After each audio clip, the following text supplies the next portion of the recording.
অদিতি,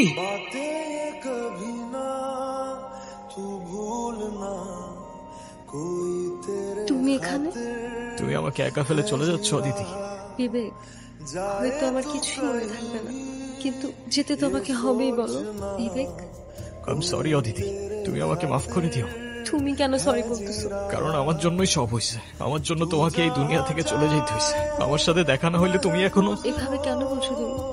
তোমার জন্য আমি সবসময় হ্যাপি থাকতাম। তোমার সাথে কাটানোর প্রত্যেকটা মুহূর্ত আমার কাছে অনেক বেশি দামি।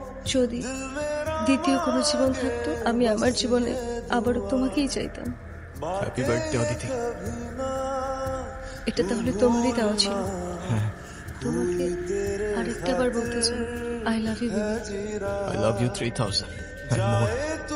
বিবেক, আমি আমার দেওয়া কথা রেখেছি। এবার তুমি আমাকে একটা কথা দিবা? বলো। আজকের পর থেকে আর কাঁদবা না আমার জন্য। শুধুমাত্র আমাদের ভালো মুহূর্তগুলো মনে করবে, আর যখনই আমার কথা মনে পড়বে একটু হাইসো প্লিজ। আচ্ছা, প্রমিস? প্রমিস।